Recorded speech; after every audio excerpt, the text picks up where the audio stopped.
Hey YouTube, Matches 860.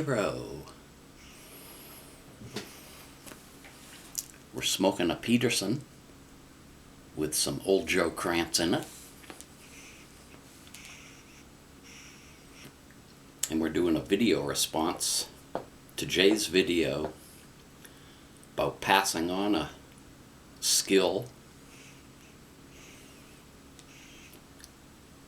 And back in the 1980s, when I had time on my hands, I decided I wanted to learn the art of fine writing, or calligraphy, and I bought myself a calligraphy fountain pen.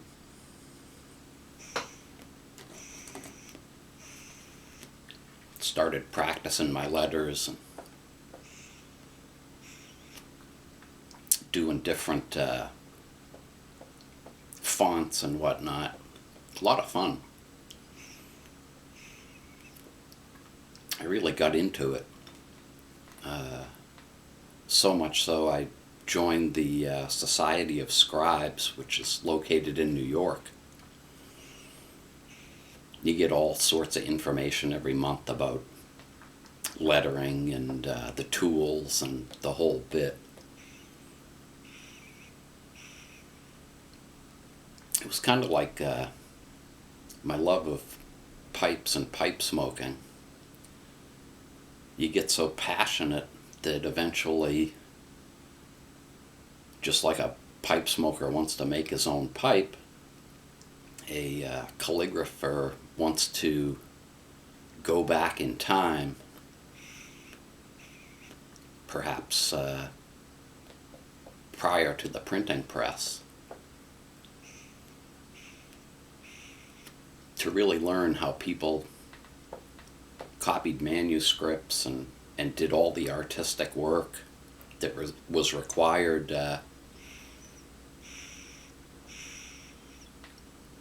on the documents of the day. And up until about the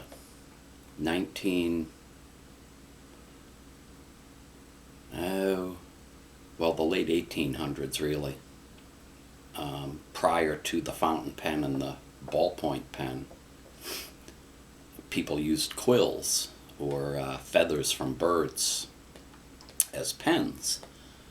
So what I'm going to show you today is how to make your own quill pen. I wish I had time to teach you how to do the lettering, but if you're really interested, there's all sorts of books available, and the key is really repetition.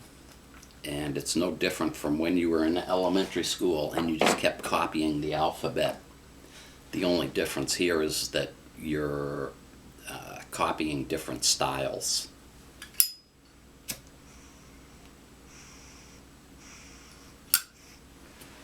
So, ideally, the best quill pen that you can have is from a goose feather. I was lucky enough to find crow feathers, which are a good second choice. Gulls, any large bird really will work. And gonna put my pipe down because this is gonna get a little crazy here. What you're gonna do is take your feather, and when you're writing with it, the heavier backside here obviously is going to be the back of the pen, and you're going to want to make your nib down at the bottom by taking a knife, about a 45-degree angle, and you're just going to shave the quill until you end up with a point. I don't have a monitor, so hopefully you can see what that looks like. And after you get that shaped like that, you're going to put it down on a flat surface, and you're going to make a little slit in the nib of the feather. And you're only going to cut, about a 1/16 of an inch down the point. And that's going to allow the nib to spread as you're writing, because you're going to learn to make your letters using various amounts of pressure. And that will give you, especially if you're working in this type of a format, this is copperplate script.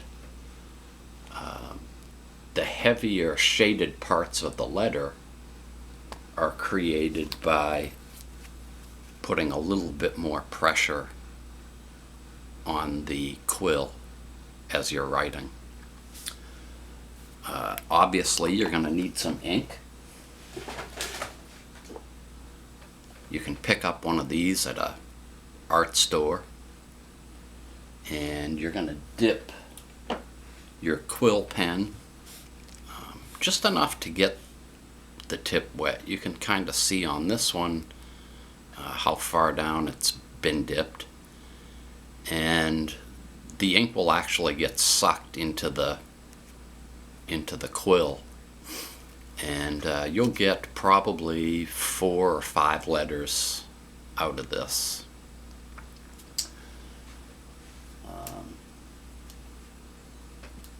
And these feathers are really quite, what's the word I'm looking for? They won't fall apart on you. I've had these since about the early 90s, and I've done a lot of writing with them. Another way that you can go with this is to buy steel pens, which do exactly the same thing. You can see that. And there's probably 30 or 40 different types of nibs that you can buy, and you just get the little holder. And so that's my little skill to pass on, and I'll show you the one and only project that I ever finished that I'm pretty happy with. Was the first chapter of Genesis. And as you can see, one of the side skills that you have to learn is how to set all this up so that it comes out with your even paragraphs and whatnot. And if you get really good, you can also include artwork on it. So that's it for my skill. If you have any questions, shoot me a message or leave a comment. Thanks for watching.